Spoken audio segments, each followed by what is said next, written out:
রুটিটা একটু তোলা কি। আসসালামু আলাইকুম এভরিওয়ান, কেমন আছেন আপনারা সবাই? আশা করছি সবাই অনেক অনেক ভালো আছেন। আলহামদুলিল্লাহ আমরা সবাই অনেক ভালো আছি। সবাইকে রমজানের অনেক অনেক শুভেচ্ছা। যদিও রমজান শুরু হয়ে গেছে, অনেক দিন হয়ে গেছে, অলরেডি 7টা রোজা চলে গেছে।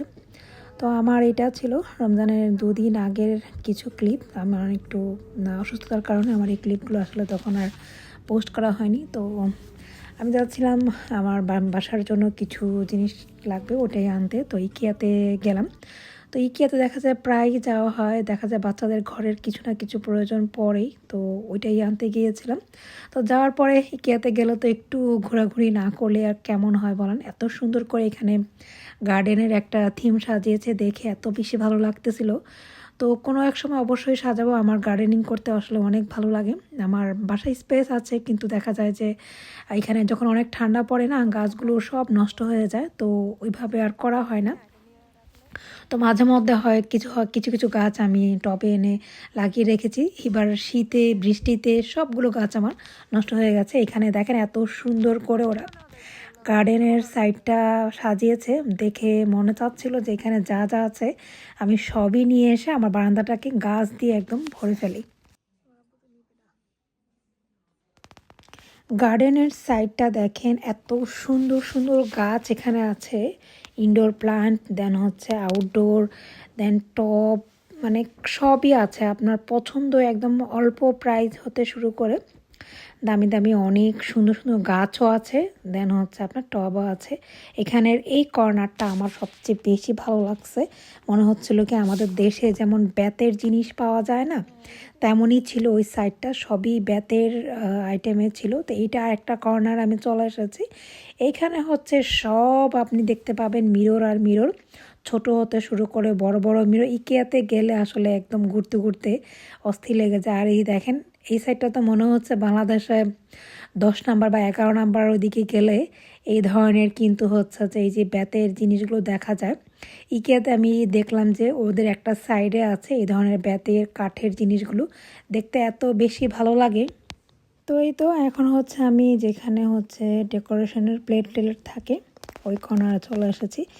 এই সাইডটা আমার খুব কমই আসা হয়, এখানে এসে দেখলাম এত সুন্দর সুন্দর কালারফুল প্লেট ছিল। এই কালারের প্লেটগুলো আমার ভালো লেগেছে। আমার যদি কখনো এরকম হয় যে আমার বাসার কালার চেঞ্জ করতে হয়, তখন হচ্ছে যখন একটা থিম নিয়ে কালার করা হয় না, তখন আমি একটু এই টাইপের কালার নিব।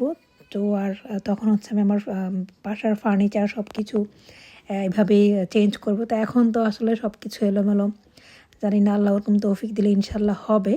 তো যাই হোক, ওখান থেকে আমরা চলে আসলাম বেডশিটের এদিকে।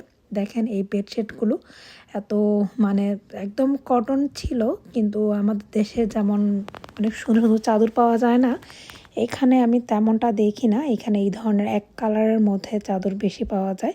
তো ওখান থেকে আমি চাদর দুটো নিলাম বাচ্চাদের বিছানার জন্য। আর এখানে দেখলাম যে এই যে বেতের হচ্ছে যে বাস্কেট, ফুলের আর কি, গাছের নিচে দেওয়ার জন্য। দেখেন ঘর সাজানোর জন্য আমি বলবো একদম পারফেক্ট এই জিনিসগুলো।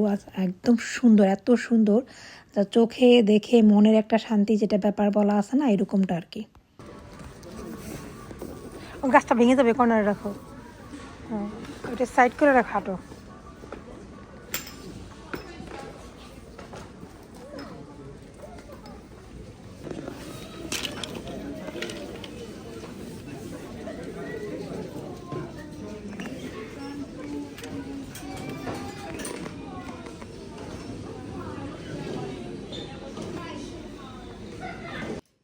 আমারই হচ্ছে যে বাসার জন্য ছোট ছোট কয়েকটা গাছ নিয়েছি, আর বাসার বাচ্চাদের বেডশিট নিলাম। তো আমি হচ্ছে মূলত গিয়েছিলাম যে বাসার জন্য আমাদের একটা শু র্যাক লাগবে, ওইটাই আনার জন্য। কিন্তু ওই মানে আমাদের মাপ অনুযায়ী পাচ্ছি না, তো ভাবলাম যে টুকিটাকে আর যা লাগে নিয়ে যাই।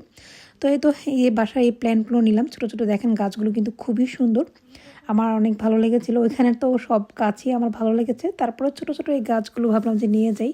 দুটা আমি নিয়ে এসেছিলাম, আর এর মধ্যে রোজা যেহেতু আর 2 দিন ছিল, তো ওর জন্য বাসার জন্য একবারে বাজার করে একবারে বাসায় চলে আসছি। তো এইগুলো নিয়ে আসতে আসতে একদম রাত হয়ে গিয়েছিল। তো বাজার করে আসার পরে কিন্তু দেখা যায় যে অনেক বেশি সময় লাগে এগুলো গোছাতে, কোনটা কোথায় রাখবো বা কী।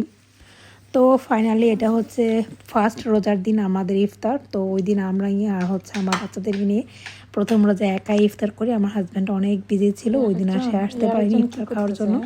তো প্রথম দিনে আমি ইফতারে হচ্ছে বাচ্চাদের জন্য একটু নরম খিচুড়ি করেছিলাম আর আলুর চপ করেছিলাম, ডিম চপ আর কি, আর পেঁয়াজও করেছি আর একটু ছোলা করেছিলাম। এই আমাদের প্রথম দিনের ইফতার ছিল। তো এটা হচ্ছে তার পরের দিনের ইফতারের জন্য মেয়েকে ডেকে নিয়ে আসলাম। সেই স্কুল থেকে এসে আমাকে সবসময় হেল্প করে। তো বাচ্চা মানুষ তো টায়ার্ড হয়ে যায়, তারপরে যখন ডাক দিই সে নামাজ পড়ে একদম দৌড়ে চলে আসে আমার কাছে, সেও অনেক। তো এইদিকে আমি হচ্ছে হালিম রেডি করতেছিলাম। তো পরের দিন ইফতারের জন্য আমি জাস্ট শুধু হালিম আর সাথে পরোটা করি। অনেক বেশি খাবার রেডি করলে দেখা যায় বাচ্চারা তখন আর এগুলো খেতে চায় না। তো এখানে হচ্ছে হালিমটা একটু বাগার দেওয়ার জন্য আমি পেঁয়াজ কেটে নিয়েছিলাম, পেঁয়াজটাকে একটু ভাজা ভাজা করতেছি।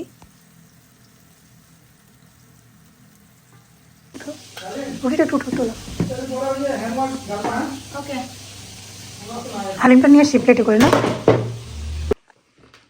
রুটিটা নাও ওইখান থেকে, হালিমটা নিয়ে নাও। পানি খাও, পানি খাও।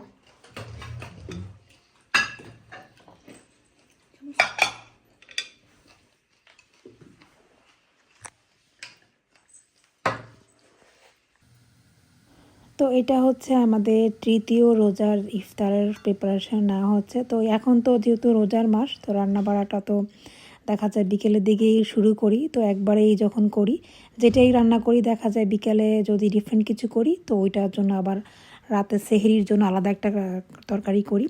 আর যদি ভাত বা খিচুড়ি করি তো ওইটা দেখা যায় আমাদের সেহরিতেও হয়ে যায়। তো তৃতীয় রোজার দিন আমি হচ্ছে একটু তেয়ারি করেছিলাম। তো আমার চালটা আসলে একটু বেশি হয়ে গিয়েছিলো, হাঁড়িটা ছোট হয়ে গিয়েছিলো। তো অনেক কষ্ট করে আমি মানে আস্তে আস্তে নাড়াচাড়া করে তেহারিটাকে রেডি করেছি। তো লাস্টে এই যে আমি এখানে একটু ঘি দিয়ে দিচ্ছি, ঘিটা দিলে কিন্তু তেহারির স্মেলটা এত বেশি ভালো লাগে। তো হাঁড়িটার জন্য আমার নাড়াচাড়া করতে অনেক কষ্ট হয়েছিল, তারপরও তেহারিটা ওই দিন এত বেশি মজা হয়েছিল। আর আমি অনেক বেশি করে সরিষার তেল দিয়েছিলাম। সরিষার তেল দিলেই না তেহারিটা খেতে ভালো লাগে আর স্মেলটা এত সুন্দর আসে। আমার কিন্তু তেহারি অনেক অনেক বেশি পছন্দ, আমার মতো আমার মেয়েরও তেহারি অনেক বেশি পছন্দ। কিন্তু এদিকে আমার ছেলে পুরোই উল্টা, সে পুরোই বিরিয়ানি পাগল, তাই না? খেজুর নাও, খেজুর নাও।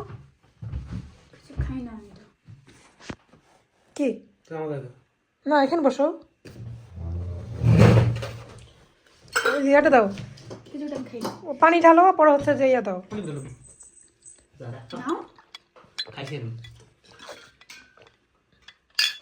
কি আচ্ছা ওইটা ওইটা ঢেলে দিছো, জানেন কি একটু দুধটা।